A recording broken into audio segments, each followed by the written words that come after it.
Yitzhak. He was a very bad merchant, and that merchant, he was cheating, he was lying people. And one time, when he decided to cheat a person, he took his tarnegolet, chicken, and he took her eggs, and he took one egg and he colored it in paint of gold.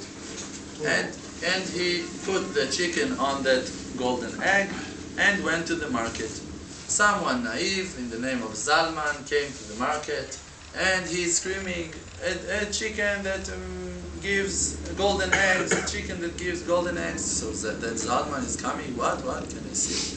So I tell him, look. And he looked, he said, wow, it's amazing. I told him, listen, every day she's giving me one. I can sell it for you in a very low price. You're going to enjoy it. Saying, wonderful, I'm buying it.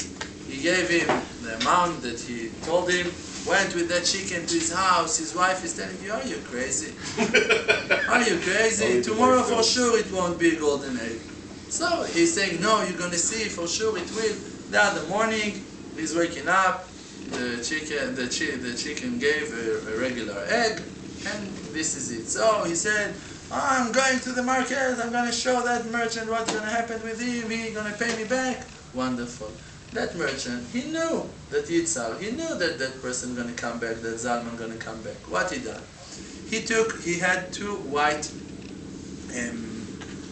akhbar, rat? Not rat. Mice. He had two white mice. One of them he put him in a cage at his house. The second he took it with him at his pocket. And he told his wife, fix me a meal. Now when I'm coming back from the market, there is going to be a big meal here with meat, with wine, with everything fixed on the table when I'm coming back. Went to the market. When he got to the market, that Zalman is catching him, telling him, hey, you cheat me, you should bring me the money of the chicken. He telling him, alright, what's the problem? Don't scream so much. Let's go to the house. I'm going to give you the money. Don't have it with me. You don't want the chicken. Bring me back the chicken. I'm going to give you the money. Don't need to do so much noise. He said, alright, I'm going to come with you to your house. Alright, wonderful. On the way, he's taking that white mice from the pocket and he's telling him, listen, go to my wife now and tell her to fix me a meal. Everything, meat, wine on the table, everything. You hearing? I'm hungry and when I'm coming, I want to have everything. And this is it. Throwing the mice and he's running somewhere. And Zalman is telling him, what, are you crazy? What are you doing? Talking to the mice. He's telling, no, it's not a regular mice. It's a mouse. It's a mighty mouse. It's a mighty mouse. Alright. Getting to the apartment, getting to the house, and that Zalman is looking, the table, everything is ready, and the mouse is standing in the cage. He's standing over there. So he's amazed. So that merchant told him, oh, you're impressed by that mouse? If you want, I can sell it for you in a very cheap price. Also, and he collects more money. And that Zalman is running with that mouse to the house, and he's saying to himself, all right, I'm going to sell that mouse at the market to someone else. It's going to bring you a lot of money. So he's meeting a rich guy in the market. He's telling him, listen, if you're going to take that mouse, it's going to go, we're going to do a lot of things for you, you can tell him everything. So he told him, alright, listen, and he told him, listen, if I'm going to tell him to fix me a dinner, my wife, she's going to fix a dinner, everything going to be wonderful. He said, alright, listen, I'm not promising that I'm going to come, but try, send him away, and Bezrat HaShem. So he sent that mouse, and that rich person never came to his house, and he came to his house waiting to see all of the meal ready. Nothing, his wife was screaming at him again and again and again. So that person, he knew that Zalman going to come to him again. So what he planned, the other morning, he's coming to his house. Getting inside to his house, before he get out from his house, he's told his wife, listen, now you're going to lie down in your bed, and you're not coming out until I'm lighting the candle. When I'm lighting the candle, you're jumping out from your bed. Alright, wife, Baruch HaShem, she's doing everything he's telling her.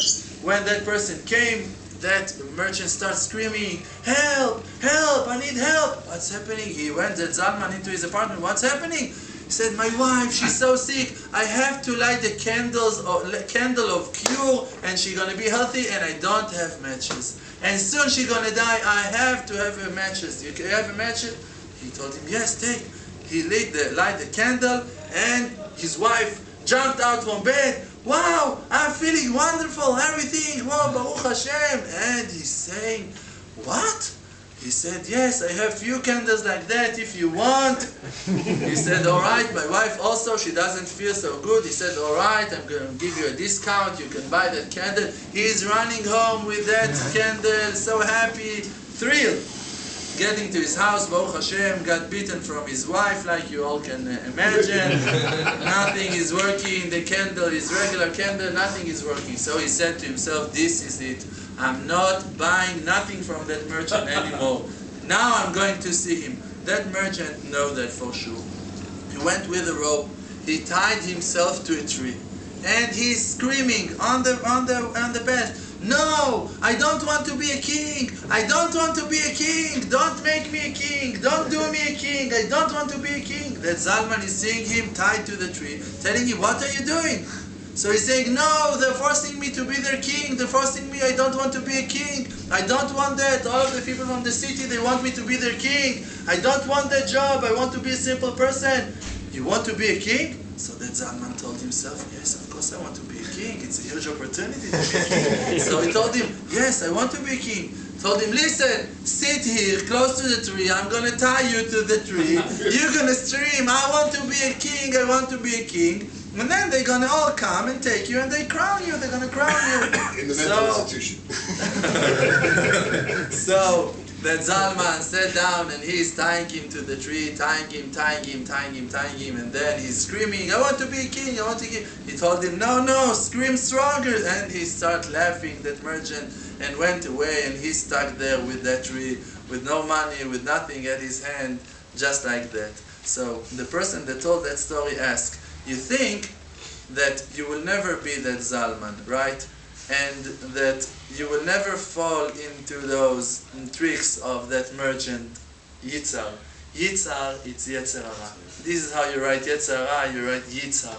And the Yetzer Hara, he is the one that all of the time is giving to you new answers and new options and new reasons to do nonsense, and you're falling every time and every time. One time because you want to heal other people, you want to be a healer. One time you want to be a king. One time you want to be rich, you want to sell that that mouse. One time you want a golden egg chicken that's gonna give.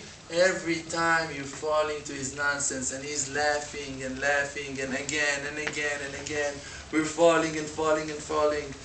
The advice is 1 hour is what to do to reveal that Yitzhar, to know that it's all a lie. Thank you.